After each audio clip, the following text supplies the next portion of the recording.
So hey everyone, welcome to this tutorial on machine learning. In this tutorial, we dive into the tools that we can use for data manipulation and visualization. Today we will be focusing on the most essential libraries, Pandas and as well as Matplotlib. So, so what exactly is Pandas?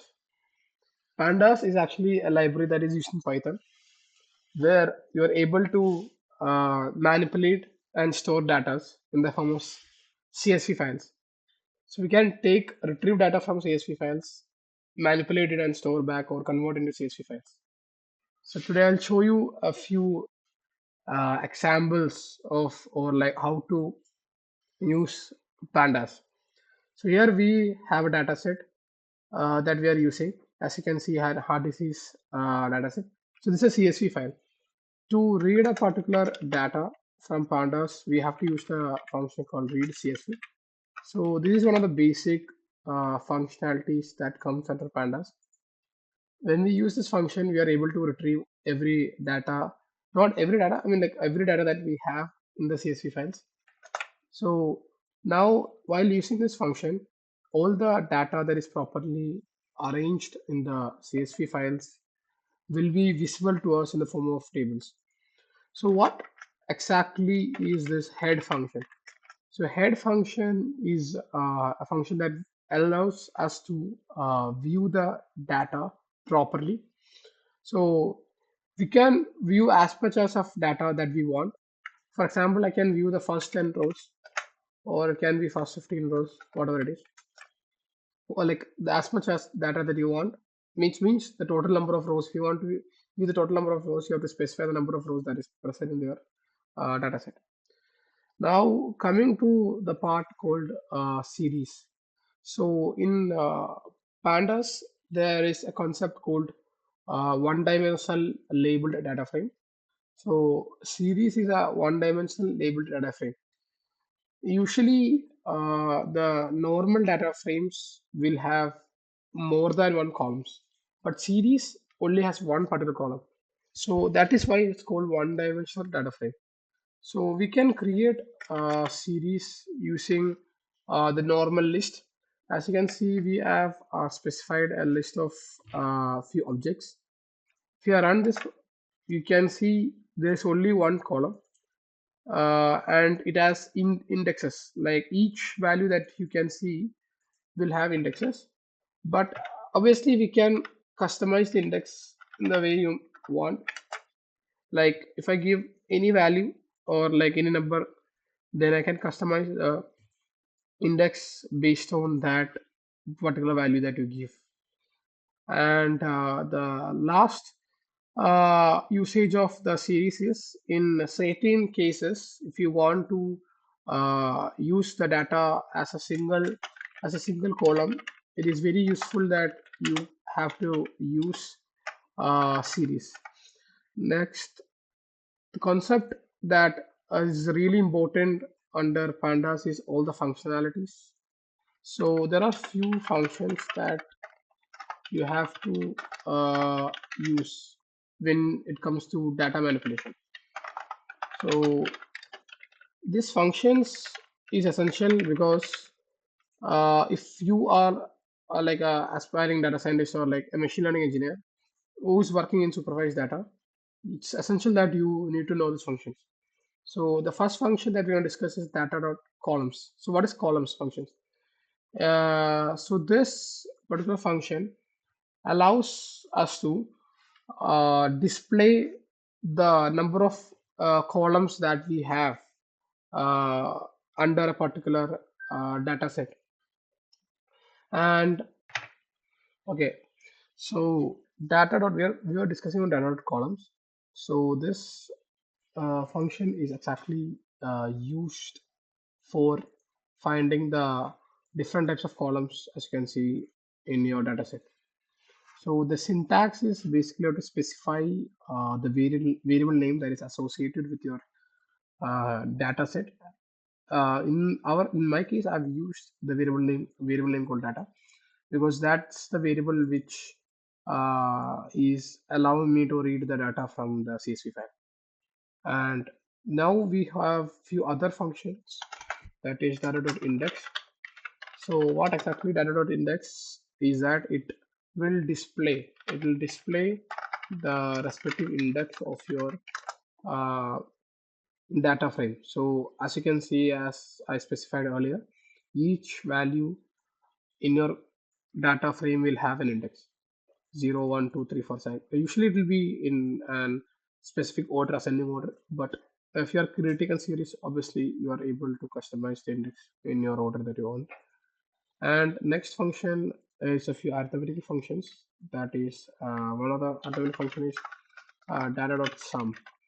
So data.sum is used for calculating the overall summation values of each columns. So no matter if it is an object type or if it is an integer type, it still gives you the summation of all the values that comes under each column. Because if I specify the data types, if I specify the data types of each columns, I can see the d types is another attribute that allows us to specify the data types of each columns. So here the make column, it comes under object data type, so which means it's string. So usually when you apply summations for this string related data types, you will get concatenation of every value together. And for integer, obviously you'll get the summation value in integer format. So it is usually used for integer purposes, for calculating or the total number of summation values of each columns.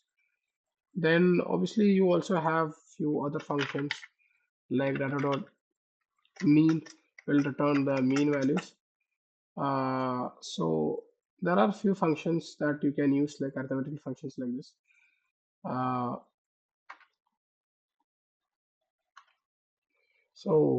as I said earlier, we can use this arithmetical functions like mean, but earlier we got this error actually, that is print data on mean. Why exactly we got that error is because our particular data frame as uh, our particular data frame as this object type values, and that is one of the reason we got this error, because we can't find mean values for string variables. Uh, Now, what exactly are we supposed to? How do you use this mean function? So you can only use this mean function if your column type is of integer. So if I use on integer based or like any float or a number based column types, then the mean function will work because it's an arithmetical function.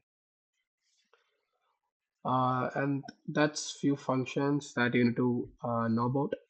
Now there are a few concepts known as iloc and loc. So this both loc and iloc is used to access the data based on index values. So if the difference, the major difference between iloc is that in if you are using loc function, it is will return, actually it will return based on the index value that is present in the table. Because if you are creating a series with a custom index values, then you have using a loc, we have to specify that custom index value that you're using. But if you're using iloc, you have to specify the default index value. So if I just copy the series over here, so right now I'm creating a series with a custom index value 057. So if I just display this thing, as you can see, it is customized. So if I want to access, suppose the key using loc, if I have to use loc function to access it, then I have to specify the custom value that's 5. Then I can get key. But if I'm using high loc, then this will result me in error, because it will throw me an exception, index out of range. So if I have to access the key using iloc, then I have to specify 1, because iloc works on default index value, while loc it works on custom index value. So that is one of the major uh, uh, difference that should be noted. So the next main important factor of machine learning is you need to know about Matplotlib. So Matplotlib is actually a data visualization library. If you want to make graphs to visualize data from data frame, then you need to know how we can use Matplotlib. So to import Matplotlib, you have to use this command, this keyword known as import. This obviously this most probably everyone knows what this is. This is actually a keyword that is used to import.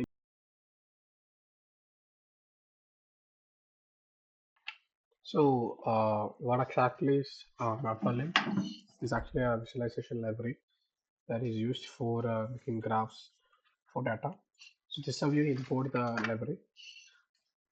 You need to make sure that before importing this library, you have installed it. To install it, you have to use the pip command in the terminal to install the library in the beginning.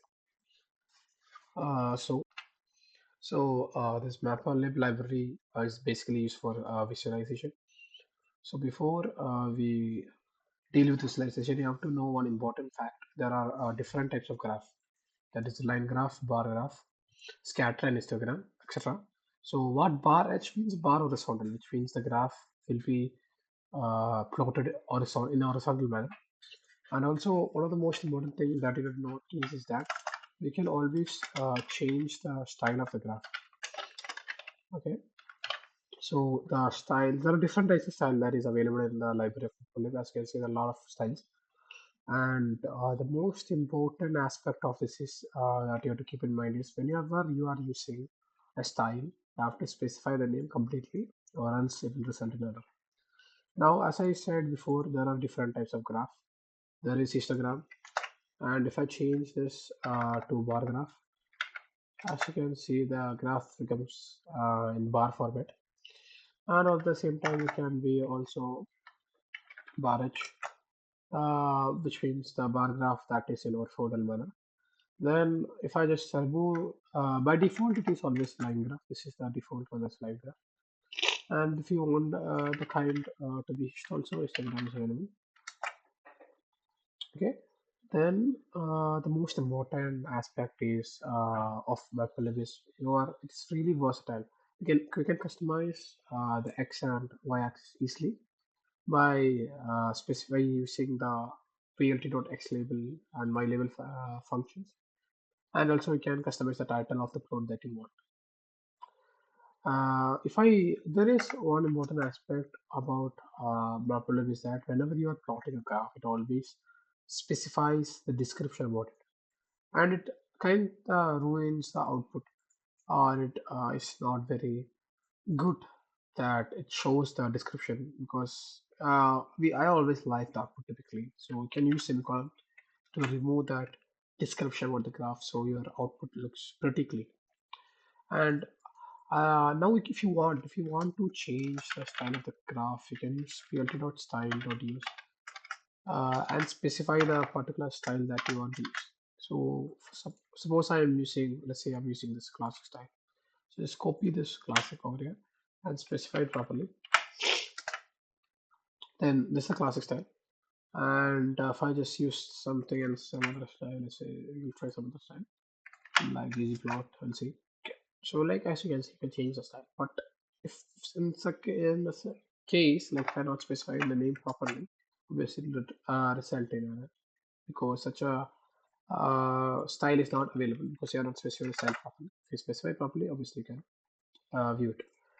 Okay, so that is the overall concept of how you can visualize data from a data frame using Matplotlib.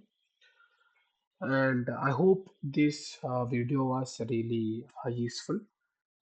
And this video is really useful in the case of uh, machine learning because when you are a beginner, when you're starting, you are supposed to know the core concepts of data visualization and also data modifications. So for this, it's essential that you are supposed to know the pandas and matplotlib. I mean, pandas and matplotlib is the usual library that is used. Instead of matplotlib, you can also use cbom, but usually the recommended one is matplotlib. So I hope that you understood everything in this video. If you have any doubts, just leave that in comments. I'll try my best to answer it. And thank you guys for listening to this video.